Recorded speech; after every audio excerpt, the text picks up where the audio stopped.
Hello friends, welcome to Tamil online collections and reviews channel. Friends, இன்றைக்கி வந்து ஒரு ட்ரெண்டிங்காக இருக்கிற வெஜிடபிள் ஃப்ரூட் பீலரை தான் நம்ம இன்றைக்கி பார்க்க போகிறோம். ஸோ இப்போ பார்த்தீங்கன்னா இந்த ப்ராடக்ட் வந்து ரொம்ப ட்ரெண்டிங்காக இருக்குது. ஸ்டார்டிங் இதோட ப்ரைஸ் பார்த்தீங்கன்னா 7,000 ருபீஸ் கிட்டே இருந்துச்சு.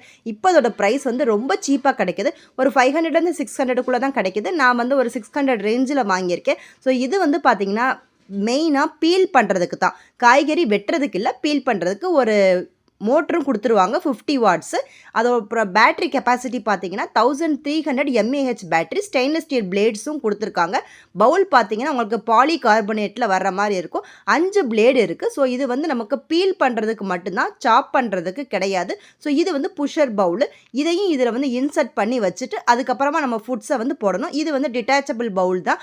இது வந்து அவுட்லெட் வெளியில் பண்ணுறதுக்கு. அப்புறம் ஒரு பிளாஸ்டிக் லிட்டு கொடுத்துருக்காங்க. பிளாஸ்டிக் குவாலிட்டி நல்லா இருந்துச்சு. இந்த யூஎஸ்பி சார்ஜிங் வந்து வந்ததுக்கப்புறமா நீங்கள் சார்ஜ் போட்டு வச்சுக்கலாம். ஸோ க்ரீன் கலர் வந்து ஃப்ளாஷ் ஆகும் லைட்டு.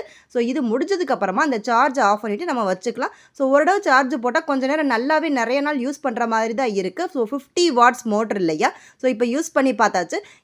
இப்போ வந்து மெயினாக இதில் வந்து சின்ன வெங்காயம் போடலாம். ஸோ இதில் வந்து பார்த்தீங்கன்னா கிளஸ்டராக இருக்கிற மாதிரி போடாதீங்க. உடச்சி ஒன்றுன்னா போடுங்க. ஏன் அப்படின்னா ஒரு பக்கம் மட்டும் சீவும், ஒரு பக்கம் சீவாமல் போயிடும். அதுக்காகத்தான் உடச்சி போட்டாச்சு இந்த இதில். இப்போ இதை வந்து நம்ம விட்டு அடிக்கிற மாதிரி பண்ணிக்கோங்க. தொடர்ந்து 20 செகண்ட்ஸ்க்கு மேலே யூஸ் பண்ண வேணாம். அப்போ வந்து ஹீட் ஆயிரும். அதுக்காகத்தான் இப்போ விட்டு பண்ணும்போது பார்த்தீங்கன்னா தோல் எல்லாமே கீழே கலெக்ட் ஆயிடுது. ஆல்ரெடி நம்ம சேனலில் ஒரு பீலர் போட்டிருந்தோம். அதில் பார்த்தீங்கன்னா வெங்காயம், உரிச்ச வெங்காயம், தோல் எல்லாமே ஒன்றா இருக்கும். இதில் தனியாக இருக்கும்னு சொல்லியிருக்காங்க. ஸோ இது முடிச்சுட்டு இப்போ நம்ம டிட்டாச் பட்டனை அமுக்கிட்டோன்னா எல்லாமே வெளியே வந்து விழுந்துருது. மேக்ஸிமம் கவர் ஆயிடுச்சு. எல்லா தோலையுமே எடுத்துகிட்டு தோலெல்லாம் பறக்காமல் உள்ளே இருக்கும். பட் ஓப்பன் பண்ணதுக்கப்புறம் கண் எரியுமான்னு கேட்டிங்கன்னா கண்டிப்பாக எரியும். எரியாமலாம் இருக்காது. ஃபேன் போடுறத ஆஃப் பண்ணிக்கலாம். பட் பேஸ் பார்த்தீங்கன்னா எனக்கு கொஞ்சம் ஆடுற மாதிரி இருக்குங்கிறதுனால நான் வந்து சிலிக்கான் கிரிப்பு போட்டேன். இப்போ நிறைய பேர் இதில் சொல்கிறதே பார்த்தீங்கன்னா கிரேப்ஸ் பீலிங் தான். கிரேப்ஸ் போட்டு பார்ப்போன்னு ஒரு 4-5 கிரேப்ஸ் தான் போட்டேன். கிரேப்ஸ் பார்த்தீங்கன்னா எனக்கு பீல் பண்ணாமல் அந்த ஜூஸ் எல்லாமே வெளியில் வர்ற மாதிரி இருக்குது. ஸோ ஒருவேளை நம்ம கொஞ்சம் கிரேப்ஸ் போட்டதுனால தான் இப்படி இருக்குது அப்படின்னு நினச்சிட்டு அதுக்கப்புறமா பார்த்தீங்கன்னா நான் வந்து நிறையா கிரேப்ஸ் போட்டு பார்ப்போம் அப்படிங்கிறதுக்காக போட்டேன். ஸோ கொஞ்சமாக போடும்போது பார்த்தீங்கன்னா பீலிங் அவ்வளோவா இல்லை. ஸோ நிறையா கிரேப்ஸ் போட்டு பார்ப்போம் அப்படின்னு திருப்பியும் அது மாதிரி ட்ரை பண்ணும்போது பார்த்தீங்கன்னா திருப்பியும் அந்த கிரேப்ஸோட வந்து அந்த தோலோடு சேர்த்து அந்த ஜூஸும் உள்ளே வர்ற மாதிரி இருக்குது. ஸோ மேக்ஸிமம் நம்ம கிரேப்ஸ் பீல் பண்ண மாட்டோம். பட் இதோட ஆடே பார்த்தீங்கன்னா கிரேப்ஸ் பீல் பண்ணி தான் காமிச்சிருந்தாங்க. பட் கிரேப்ஸ் பீலிங் வந்து அந்தளவுக்கு எனக்கு இது வந்து ஒர்த்தியாக இல்லை. ஏன்னா நம்ம அதை பண்ண போகிறதும் இல்லை. அதனால் கிரேப்ஸ் வந்து இதில் பண்ண தேவையில்லை. ஜூஸ் மட்டும்தான் இதில் வந்து கலெக்ட் ஆகிற மாதிரி இருக்குது. ஸோ நம்ம முக்கியமாக வாங்க போகிறதே வெள்ளைப்பூடு, வெங்காயம், இஞ்சி இதெல்லாம் உரிக்கிறதுக்கு தான். ஸோ நம்ம நெக்ஸ்ட்டு பார்த்திங்கன்னா இஞ்சி மெயினாக இது பண்ணணுன்னு தான் நான் வாங்கியிருந்ததே. ஸோ இது பார்த்திங்கன்னா இஞ்சியை நம்ம முழுசாக போட முடியாது. ஒரு சின்ன பீஸாக போடுங்க. ஒரு 150 ml அதாவது 150 கிராம் இருக்கிற மாதிரி இருக்கணுமா ஒவ்வொன்றுமே. ஆனால் அந்த மாதிரி கணக்கு பண்ண முடியாது. நம்ம அப்படி உடச்சி போட்டுக்கலாம். ஸோ இஞ்சியை வந்து எப்படி பீல் பண்ணுது அப்படின்னு பார்த்தீங்கன்னா எல்லாமே பீல் பண்ணுற மாதிரி தான் இருக்குது. இங்கே பாருங்கள் எல்லாமே நல்லா பண்ணியிருக்கு. நம்ம ஓப்பன் பண்ணி பார்த்துட்டு உங்களுக்கு பீல் பண்ணுறது போதும் அப்படின்னு நினச்சிங்கன்னா நீங்கள் அந்த நிமிஷமே டிஸ்சார்ஜ் பண்ணிக்கலாம். ஸோ இப்போ நான் பண்ணது பாருங்கள் ஓரளவுக்கு நல்லாவே பீல் ஆயிடுச்சு. இன்னும் கொஞ்சம் வேணும்னா நம்ம பண்ணிக்கலாம். ஆனால் ரொம்ப பண்ணும்போது பார்த்தீங்கன்னா அந்த பிளேடு எல்லாமே அந்த இஞ்சியோடு சேர்த்து தோலோடு சேர்த்து உள்ளே இருக்கிறதையுமே கொஞ்சம் சீச்சு விட்டுரும். அதனால் கொஞ்சம் கேர்ஃபுல்லாக பண்ண வேண்டியிருக்கும். அதே மாதிரி பூண்டு பார்த்திங்கன்னா நம்ம ஆல்ரெடி சொல்லியிருந்ததுலேருந்து முழுசாக போடுற மாதிரி இருக்கும் அந்த பீலரில். இதில் பார்த்திங்கன்னா உடச்சி ஒன்றா தான் போடணும். ஸோ இஞ்சி, பூண்டு, வெங்காயம் இதுதான் ரொம்ப டஃப்பான ஜாப்பு. அதுக்கு இது நல்லாவே பண்ணுது.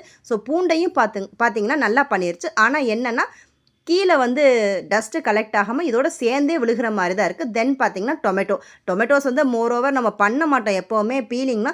சம்டைம்ஸ் டொமேட்டோ பியூரி பண்ணுறோம், தக்காளிக்கு சட்னி பண்ணுறோம், அந்த தோல் வதங்க கஷ்டமாக இருக்குன்னா பண்ணிக்கலாம். ரொம்ப சூப்பர்பாக பண்ணிருச்சு. 2 தக்காளி தான் நான் சும்மா ட்ரை பண்ணி பார்த்தேன்.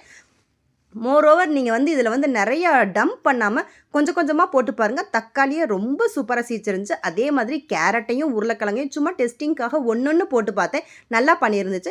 ஆனால் நம்ம கேரட் வந்து டக்குன்னு சீச்சிரும் இல்லையா. இங்கே பாருங்கள் பாதியை ஃபுல்லாக சீச்சிருச்சு. பொட்டேட்டோ சீவாது. அதனால் 2ஐயும் ஒன்றா போட்டேன். ஸோ இப்போ இந்த 2ஓடதை நம்ம பார்த்துருவோம். ஆல்ரெடி இது சேனலில் கொடுத்துருந்தேன். இதில் பார்த்தீங்கன்னா எலக்ட்ரிக்கில் பண்ணிக்கலாம். பட் இதில் பார்த்தீங்கன்னா பேட்டரியில் பண்ணிக்க முடியும். அதுக்கப்புறம் பார்த்தீங்கன்னா இதில் யூஎஸ்பி ரீசார்ஜை பண்ணிக்கிற மாதிரி இருக்கும். அதில் டைரெக்டாகவே நீங்கள் கரண்ட்டில் சேர்க்குற மாதிரி இருக்கும். இதில் உள்ள வந்து உங்களுக்கு பீலிங் மட்டும்தான் பண்ண முடியும். அதாவது சிலிக்கானில் இருக்கிறதுனால உங்களுக்கு காயை வந்து எக்ஸ்ட்ராவாக சீச்சு விடுற மாதிரிலாம் பண்ணாது. பட் இதில் வந்து 5 பிளேட்ஸ் இருக்கிறதுனால உங்களுக்கு ரொம்ப நேரம் பீல் பண்ணிங்கன்னா காயோடு சேர்த்து உள்ளே இருக்க சதையுமே அதை எடுத்துடுற மாதிரி இருக்கும். இதில் வெட்டணும் அப்படின்னு நினச்சிங்கன்னா சாப்பர் கொடுத்துருக்காங்க. அப்புறம் மோர் கடையிறதுக்கு பிளெண்டர் கொடுத்துருக்காங்க. ஒரு ஸ்பேட்டலாக கொடுத்துருக்காங்க. அதே மாதிரி ஸ்டெயின்லெஸ் ஸ்டீல் பவுல். இதில் வந்து பாலிகார்பனேட் பவுலும் கொடுத்துருக்காங்க. கீழே வந்து கிரிப்புக்கு ஒரு கொடுத்துருக்காங்க. இதில் கிரிப்புக்கு எதுவுமே இல்லை.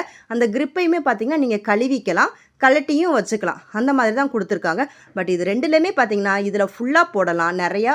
இதில் வந்து பார்த்தீங்கன்னா ஓரளவுக்கு போட முடியும். ஸோ ரெண்டுமே 2 யூஸ் பண்ணும்.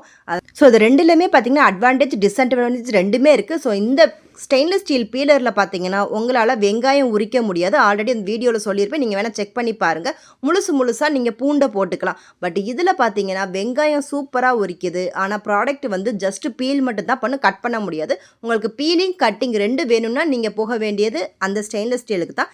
இது வந்து ஓவராலாக அந்த கொடுத்த நம்ம 500-600 ரூபாய்க்கு இந்த ப்ராடக்ட் வந்து எனக்கு ஒர்த்தாக தான் தெரியுது. ஸோ உங்களுக்கு இந்த 2 ப்ராடக்ட்டில் எது பிடிச்சிருக்குங்கிறத கமெண்ட் பண்ணுங்கள். Tamil online collections and reviews சேனலுக்கு நீங்கள் இன்னும் சப்ஸ்கிரைப் பண்ணலைன்னா சப்ஸ்கிரைப் பண்ணிக்கோங்க. நோட்டிஃபிகேஷன் பெல்லையும் ப்ரெஸ் பண்ணுங்கள். நான் அனதர் இன்ட்ரெஸ்டிங் கலெக்ஷன் அண்ட் ரிவ்யூஸோட உங்களை நான் திருப்பி பார்க்குறேன். வாட்ஸ்அப் குரூப்லேயும் லிங்க் கொடுத்துருப்பேன், ஜாயின் பண்ணிக்கோங்க. இன்ஸ்டாகிராமையும் ஃபாலோ பண்ணிக்கோங்க. தேங்க்யூ ஃபார் வாட்சிங்.